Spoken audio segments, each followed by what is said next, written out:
Good morning, third graders. My apologies for not posting a video yesterday. I was spending some time with my grandparents, so I didn't have a lot of time to do a read aloud.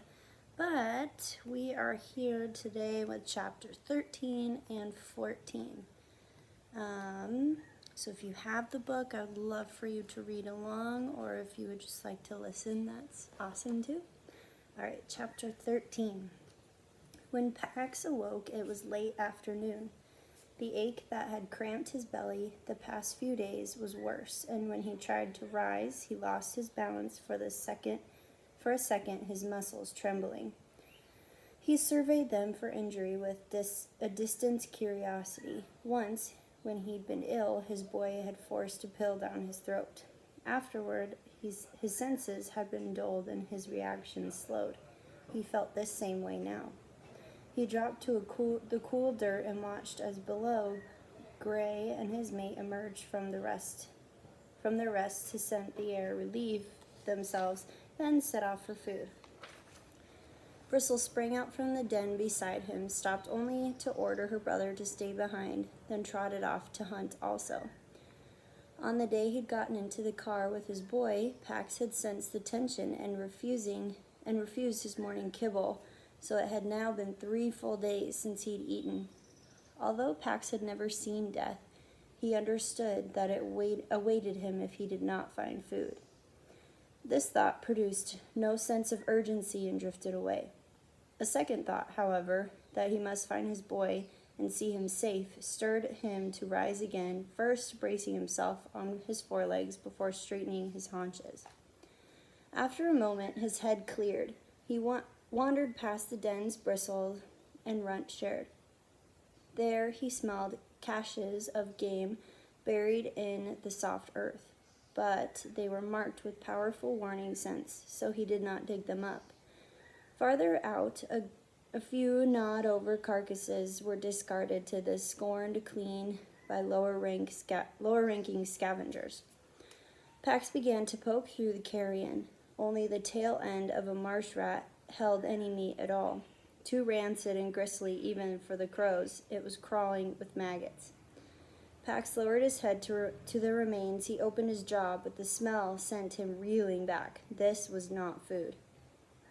He staggered back a few steps and buried his muzzle in a patch of a new clover, chewing the sprouts to cleanse the foul odor from his sensitive nasal passages. He swallowed and then began to feed tentatively. The act of eating was a comfort to his shrunken belly, although a false one. The clover wouldn't strengthen him. After a few mouthfuls, the clear thought arose again. He must find his boy. Just then he heard something tear through the grass. Before his sluggish senses could respond, he felt a solid weight plow into him. Runt pounced on the top of Pax, crowing at his successful ambush. When Pax didn't move to shake him off, Runt began to examine him. Pax lay still while the smaller fox sniffed and licked him, too weak to waste energy batting him away. Unwell? Pax closed his eyes against the low, glancing sunlight and did not respond. Runt bounded off and came back a few minutes later with a worm hanging from his jaw. He dropped it at Pax's paws. Pax shrank away, but the thoughts he'd had earlier surfaced again. He had to find his boy. He could avoid death if he ate. Pax picked up the worm and bit into it. It's a nice little picture.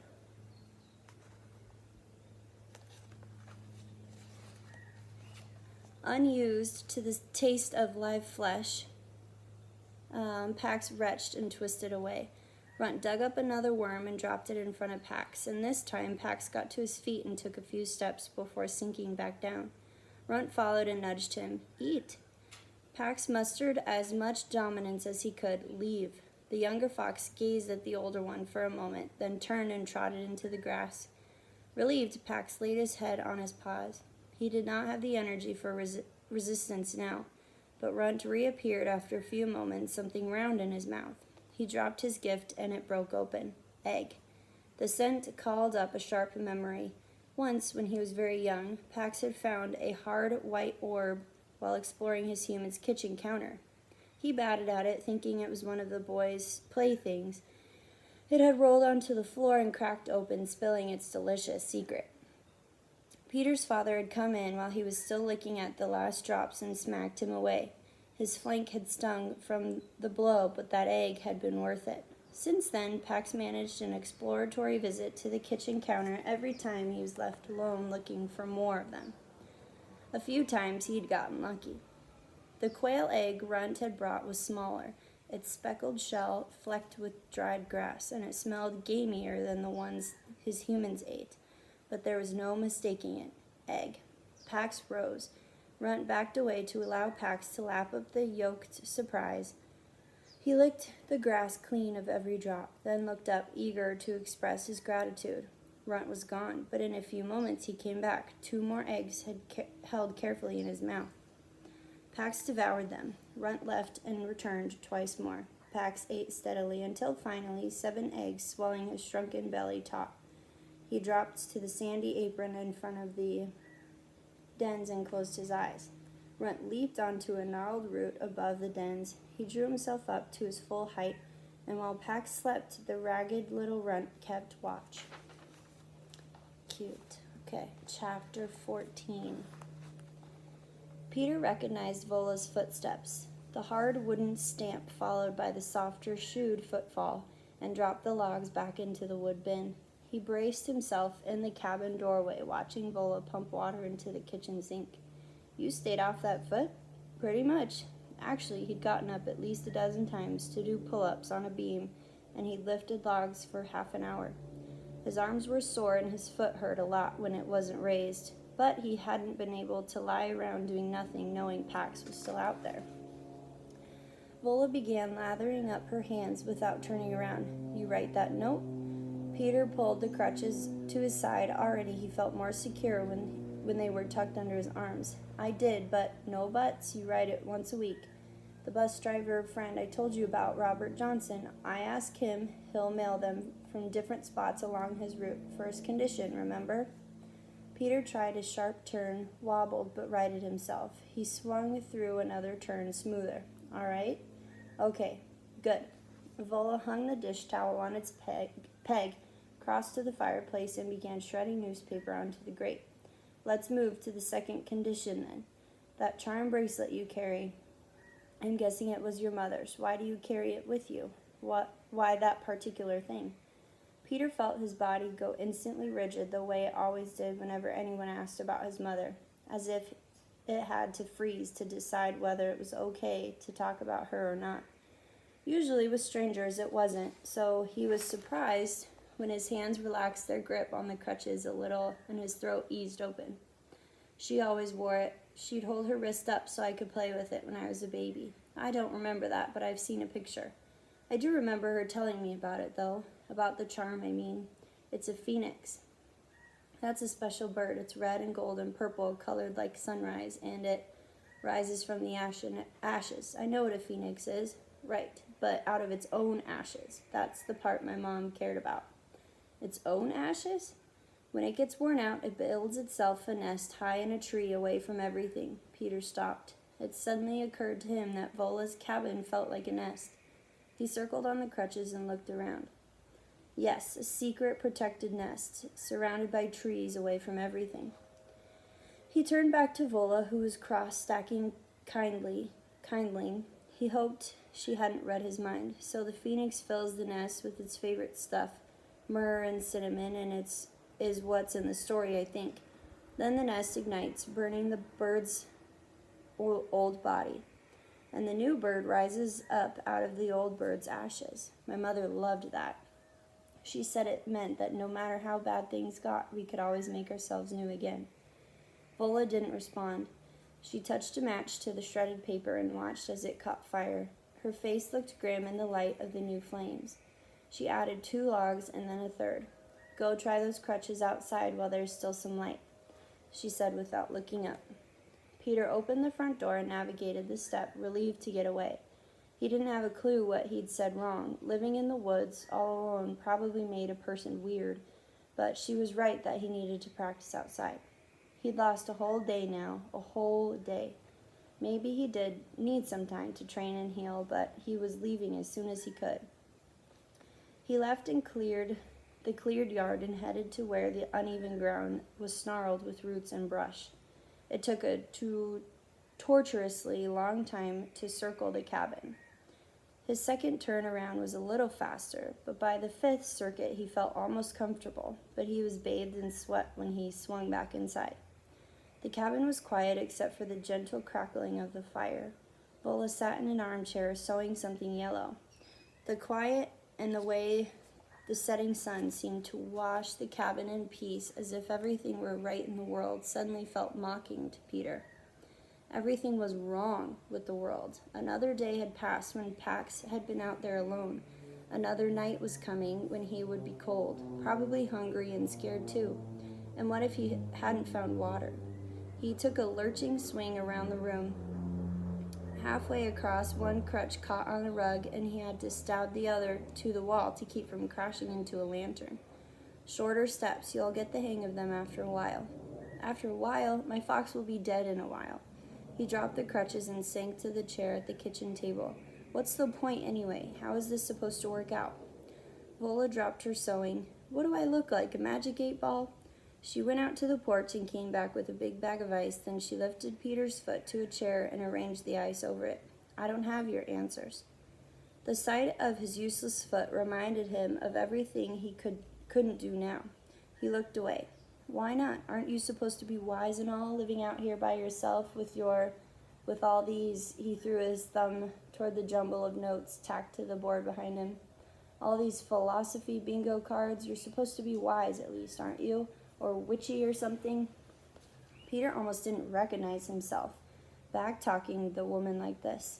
He felt as if he were short-circuiting, as if his impulses were leaping directly out of him without passing through his brain. But once again, he wasn't where he should be, and now his foot was too wrecked to get him there, and Pax was still out there alone. Vola pulled a bucket out from a cupboard and set it to the sink. Philosophy bingo cards. She looked only mildly insulted. I'm trying to figure out my own life. I don't have your answers. So who does? And don't say my father, because he's a little absent these days, and because he caused all this. Peter hardened his jaw against saying the words and forced himself to breathe slowly. He wasn't angry. He was just frustrated. Anyone would be. Sudden tears threatened. What was wrong with him lately? And he knuckled his eyes. Vola started over toward him, then seemed to change her mind. She backed away to lean against the kitchen counter. You are angry, she said simply, as if she were noting he had dark hair or the sun was going down. I'm not angry. But he forced his fist open and counted 10 slow breaths, fighting it the way he always did. Because what if he was like his father, with that threatening kind of anger, the kind that was always simmering, the kind that could boil over at any time and hurt everyone in the way. The apologies afterwards never healed the damage. He squeezed his eyes shut against the tears still crowning. I'm not angry, it's just that I didn't choose it. I didn't choose for there to be a war. I didn't choose for my father to join up. I didn't choose to leave my home. I didn't choose to go to my grandfather's, and I sure didn't choose to abandon the animal I took care of for 5 years. You're a kid. You don't get a lot of choices. I'd be angry too. I told you I'm not angry. Peter gulped it in a sob that somehow escaped as a twisted laugh. He was short-circuiting again. And you're in love with that word, you know. What word are you talking about? Dableman. What is it? A swear you're in love with the word Dableman? His wiring felt totally fired. If he were in a second grade, I'd tell you you're so in love with that word. You should marry it. She squawked a loud crow's caw. But you're right, she said. I should get on one Dabbleman ruined knee and ask that word to marry me. You should, Peter agreed, kind of hysterical now. You should put a Dabbleman ring on its Dabbleman finger. He wiped his face off and watched Vola as she came over and took the seat across from him. My grandfather swore in his first language. It drove my grandmother crazy because she didn't speak it. But she sang in Italian when she cooked, so Vola lifted a finger to stroke the feathers bunched on her throat. I carry many traits, she said quietly. And then she went silent for a while, holding his gaze the whole time. In their silence, Peter felt they were saying something important, something about the long, dark tunnel he felt narrowing around him. I was counting on finding Pax in a week, maybe 10 days. He looked down at his foot. Now, Pax, that's his name. It means peace, you know. Peter knew that. Lots of people had told him. But that's not why I named him. First day brought him home. I left for a minute, just a minute, so I could get him some food. When I got back, I couldn't find him. He crawled into my backpack and had fallen asleep. It was the word Paxton sewn on the label. I was 7 then, and I figured Paxton, that's a good name. It had an X in it, like Fox, you know, but now what? Now he's all alone because of a war. I let him go because of a war. War, not peace. What's that called? Irony? Whatever. Now it's a terrible name. He'll probably die because of a war. Maybe yes, maybe no. He could survive. It's spring, plenty of food, I'd think. Peter shook his head. Foxes teach their kits to hunt when they're about 8 weeks old. I found him way before that. He was maybe 2 weeks old, the vet figured. He could run across a dozen mice sitting up on little plates, and he probably couldn't catch 'em all. All he's ever had is kibble and the scraps I'd let him swipe. Well, what kind of scraps? Anything he'd find out there? Peter shrugged. He's crazy for peanut butter. He likes hot dogs, loves eggs. No, unless he stumbles into someone's picnic, he'll starve. He'll find water, I figure, but he can probably go a week without food, but after that... Peter dropped his head to his knees. I let it happen. I didn't choose any of it, but I didn't fight it either. I don't know why I didn't fight it. Except, of course, he did know. When his father had first dropped the order about Pax, Peter had steeled himself and said, "No, I won't do it." But his father's eyes had flared with a flash-fire anger, and his fists had jerked up, stopping only at the last split second to knuckle Peter's cheek in a gesture that carried enough threat to set Pax on growling alert. Peter's own fists had come up, and the rage he'd felt at his father had scared him more than the threat itself. He heard the grandfather's words now, "Our apples don't fall far from the tree." And he felt sick and afraid all over again. He dropped his gaze to the worn pine table to hide the shameful headline he felt burning across his face. Vola reached over and cupped the top of his head with both hands. Peter froze. Except for the occasional attaboy shoulder shake from his father or a casual arm punch from one of his friends, no one had touched him since his mother. Vola paused as though she knew he needed time. Then she pressed down firmly. It was a strange thing to do, but Peter didn't pull away, didn't move a muscle, didn't even draw a breath, because at that moment her strong grip was the only thing keeping him from flying apart. "Well, that's over now," she said, "isn't it?" She rose. "I may not have your answers, boy, but I do know one true thing about you. You need food, a lot of food. You're 12, you've slept out in the cold, and you've got a bone to heal. I'm going to set that bone now, then I'm going to start cooking, and you're going to start eating, and neither one of us is going to stop until you say so. Got it?" Peter's belly was suddenly hollow, a hollow, snarling crater. "Yes, ma'am, I've got it." Vola rummaged under the sink and drew out a sack of plaster. Peter watched her sift some into the bucket and then pump in some water. Then she brought over the things she'd been sewing, foot up. Vola propped a pillow under his knee and worked a quilted sleeve over his leg, like an open-toed sock. He recognized the yellow checked material. He glanced into the bedroom to be sure. "You cut up your quilt? I can always make another one. You need the cushioning."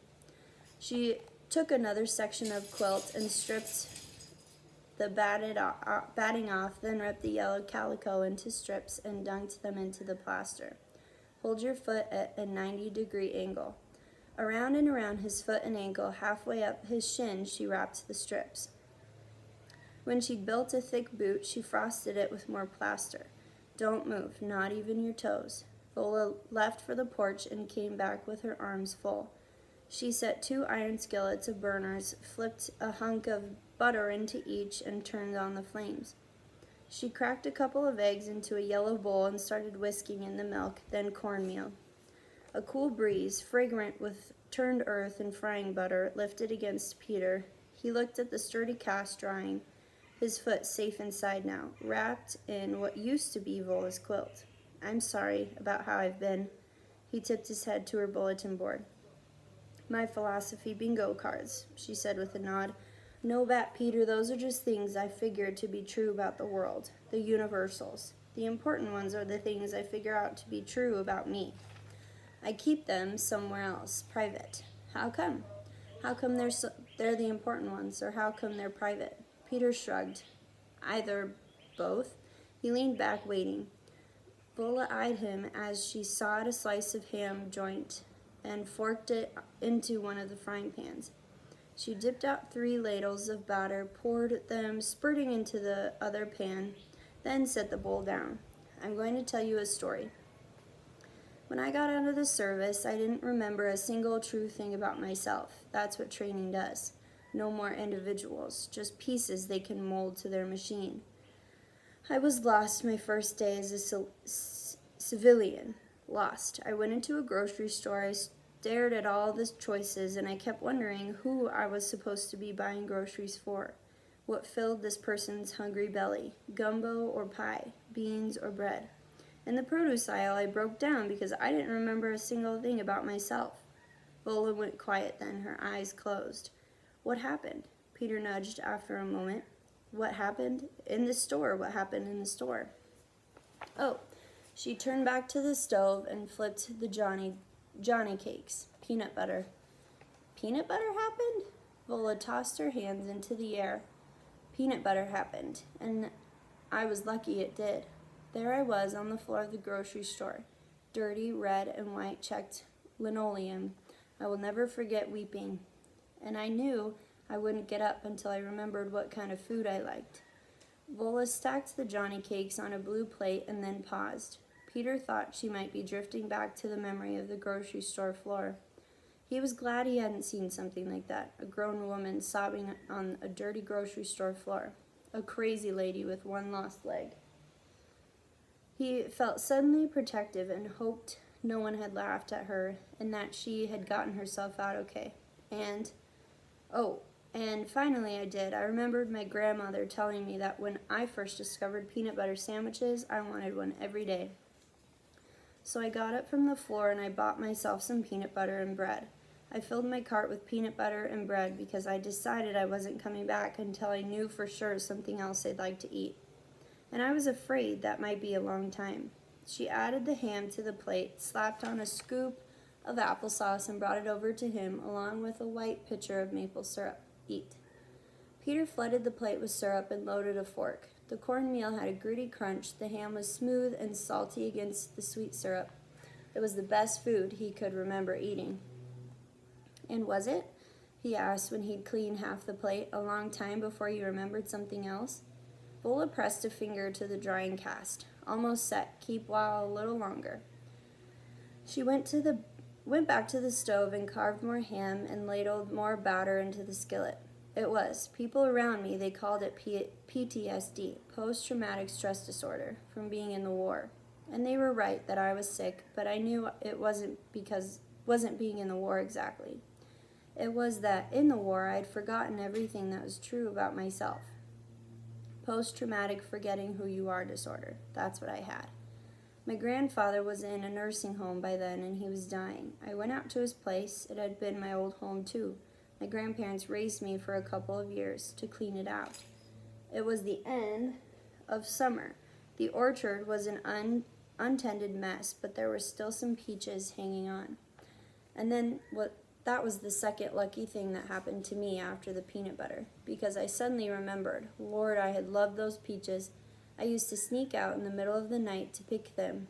I'd sprawl on the grass underneath those trees with fireflies flashing all around and katydids singing, a heap of peaches on my belly, and I'd eat them till the juice ran into my ears. I remembered that so clearly. I could smell that memory, I could hear it, and I could taste it. But I couldn't figure out how that girl could be the same person who had put on a uniform, picked up a gun, and done the things I did in the war. So I reached up, picked one of those peaches, and I laid myself down on the grass and bit into it, and there I was. I found another little true piece of my old self.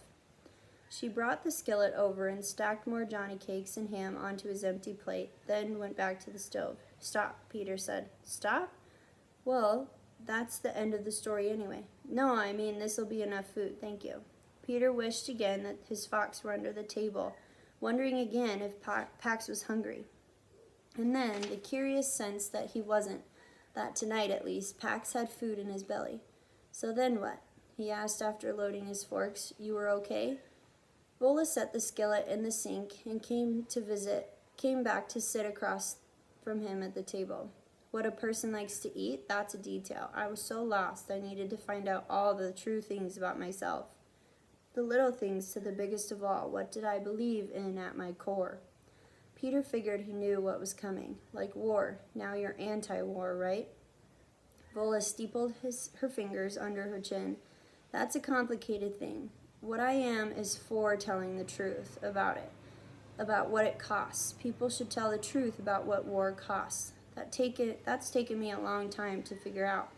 She leaned back. "And that was just one thing. I had to relearn everything that was right and wrong for me. But I couldn't. The world was too loud for me to hear myself think. So I moved into my grandfather's place. I decided to stay there until I knew who I was again." Peter looked up at the jarred peaches on the shelf above him, then recalled the blooming trees in the orchard. "And you're still here," he said. "This is the place, isn't it?" Okay, well, that was kind of long. I apologize. We will read chapter 15 and I think 16 tomorrow. Have a good day, guys.